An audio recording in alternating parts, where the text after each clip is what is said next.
With heavy rain in the forecast, the chances for more mud and rock slides are increasing. We'll take you to one of the bigger ones. One of those slides made for a scary moment for one driver here in Perry County. And several states, including Virginia, have filed lawsuits to block President Trump's national emergency declaration to fund the border wall. We will have the latest developments.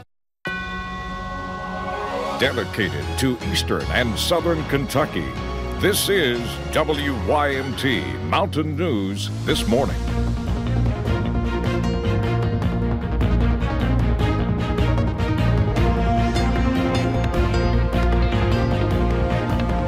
Good morning. It is 4:59 on Tuesday, February the 19th. I'm Will Puckett. Thank you for joining Mountain News this morning. Well, we were out of the woods yesterday as far as the rain coming down, but as we mentioned, there were a load of mud and rock slides. But Brandon, today is going to be a stark contrast to yesterday.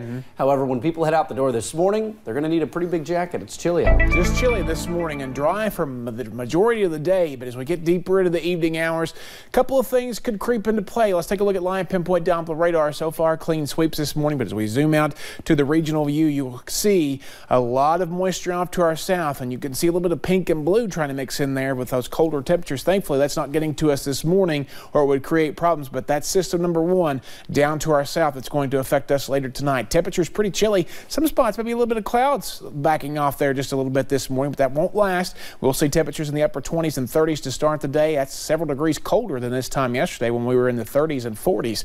This time yesterday morning, temperatures will climb into the low 40s later this afternoon. Maybe a peak or two of sunshine early this morning, but again, those clouds will continue to increase as that system approaches. And we have lots to talk about in the full forecast, including an expansion of the flood watch, and our big severe weather alert day coverage will continue here in a few minutes. Will?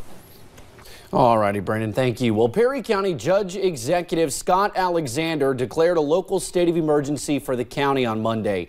He says this is in response to all of the mudslides, rock slides, breaks in the roadways, and other problems we have seen recently. Damages are already more than $100,000 across Perry County. He says the state of emergency will also last through the severe weather we could see this week. We've had over 14 instances already of slips and slides and breakages of roads that we've addressed, and that's before the freezing and thawing and potential rain that's coming next. And in Harlan County, where they are already under a state of emergency, the same mudslide we told you about nearly 2 weeks ago is still causing problems. This slide along Kentucky 72 near Highway 2425 has been filling one lane with debris and mud. This route is the only way for people on the other side to get to Harlan and other communities. Judge Executive Dan Mosley says the issue stems from a road that was improperly constructed by the state on private land. He wants a permanent solution to the issue. It is very dangerous. Until they can provide me a letter saying that that is safe and they don't feel like anybody should have to sit there 24/7, I'm going to continue to contend that someone does. Officials with the Transportation Cabinet say in a statement they sent us, quote, "The current slide originated near this area, but the road did not contribute to this current slide. The roadway has been open to one lane since the initial occurrence and maintained with one lane open at all times." Now you can read that full statement from the Transportation Department on our website at WYMT.com. Well, meanwhile, Highway 699 in Perry County is back open this morning following a mudslide there. It happened Sunday night, hitting a car passing by, nearly pushing it into the river. We were not able to locate the driver on Monday. People who live across from the slip say the slip sounded like thunder. Now they worry what could happen next. As far as going up the road, it's not, to bother me very much or us over here, but the biggest thing I worry about is the rest of that mountain coming off. Now the road opened up last night around 8 o'clock. You should still use caution when driving through the area. One thing we will keep an eye on this week are rivers like the Big Sandy. This is video from Pikeville Monday. It is expected to crest later this week at about 28 feet, which is well below flood stage. Our biggest focus, though, the Cumberland River, which right now is around 19 feet. It is projected to have minor flooding at a crest of 25 feet. Of course, crest forecasts will likely change depending on how much rain we get. And just a reminder this morning, you can always find the latest weather conditions on the WYMT weather app. You can see live radar and zoom into your own neighborhood. You can also learn about warnings and advisories in your area. You can find it at the Apple and Google Play stores. 16 states, including Virginia, filed suit Monday against President Trump's emergency declaration on the southern border. From Santa Barbara, California to South Bend, Indiana, the president's plan to bypass Congress to build a border wall brought out protesters yesterday.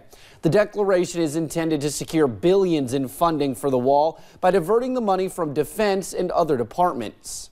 Money that could be spent on taking care of veterans, money that could be spent on educating America, money that could be spent on infrastructure that would really make America better.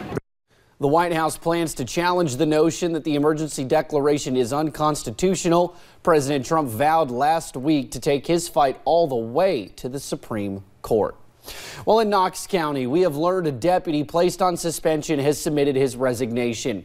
The sheriff's office was notified of a criminal complaint against Deputy Claude Hudson last month. At the time, we were told Hudson was not charged with any crimes.